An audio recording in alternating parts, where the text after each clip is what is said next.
Hello, everybody. Scott Golden here with the NXT review for the 29th of June 2010. And again, we're going through these NXTs bit by bit, one at a time. We're trying to get through the whole run of it.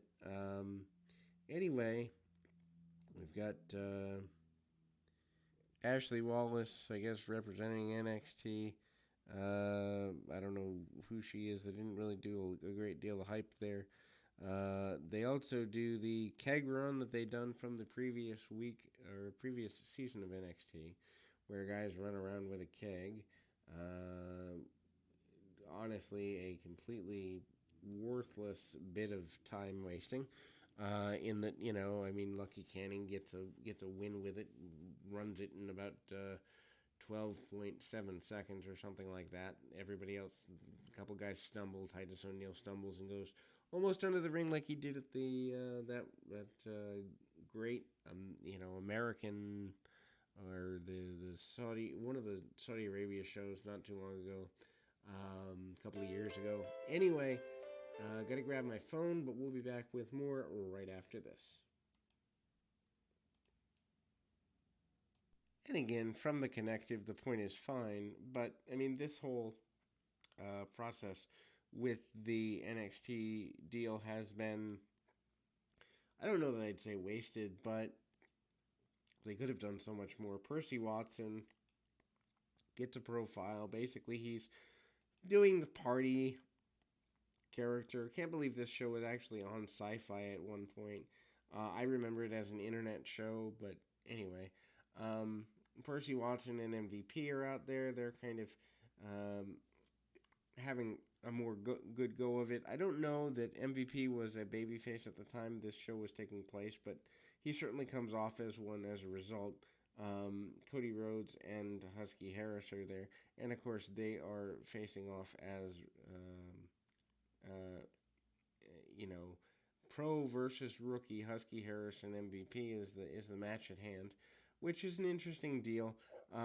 Harris, who obviously later becomes Bray Wyatt, they do some power struggles, really basic stuff, nothing to write home about, but at the same time, getting the idea that the rookie versus pro thing matters, and the idea that there's some roll ups, but also Husky using a bit of power. Obviously, he's not what the WWE at the time looked for in terms of body, but he was able to overcome it with gimmick.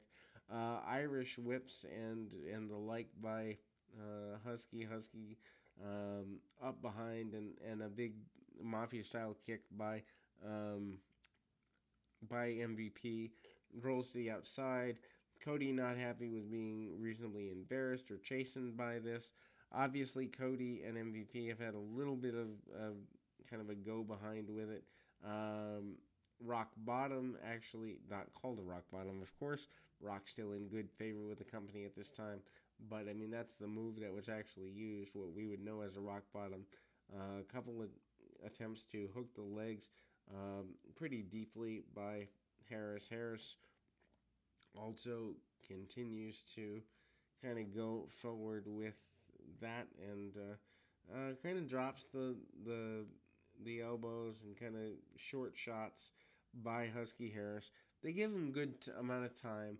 MVP comes back, crowd behind MVP because he's the pro, but at the same time, they want to get under the skin of Cody Rhodes, who is kind of seen as a guy who, maybe taking things for granted or whatever. Anyway, some body slams along the way, and uh, it's kind of there.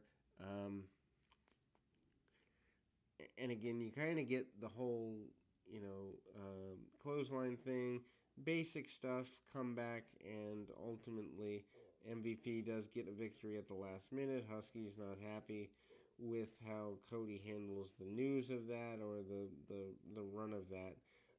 Then we go back to another, I guess, multi-person match.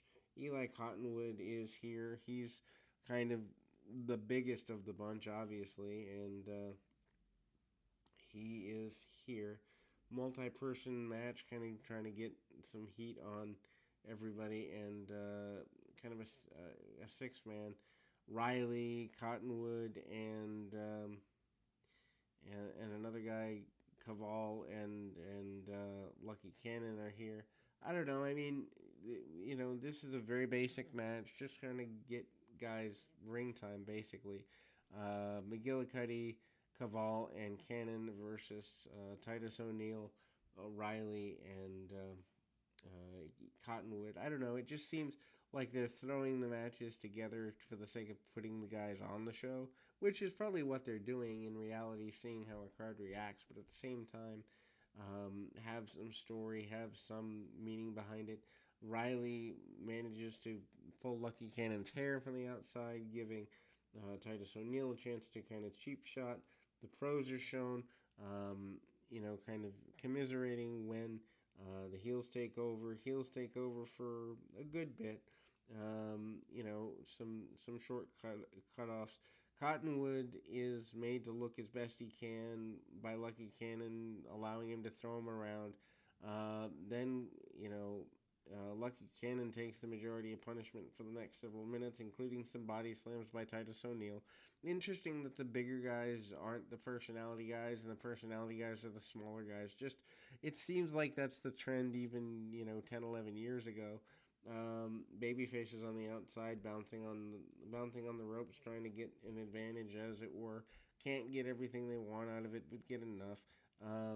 Attempted tag off, and we see Cottonwood have the ropes get pulled down. Henning goes, or McGillicuddy goes to the outside with that. Of course, we want to call him Henning because that's his actual name. Low-Ki comes back in, top rope. Attempted, the Warrior's Way, double stomp into the chest, and pins Alex Riley, which is amazing because LaCool goes nuts on it, and also because he'd been beaten so soundly the week before. Then highlights of Raw, and they bring out all the stars and whatnot, or the rookies, and kind of have them talk trash about each other. They also do an elimination style, and Titus O'Neil is the first eliminated from this season. So that will close us for this edition. We'll be back with more right after this.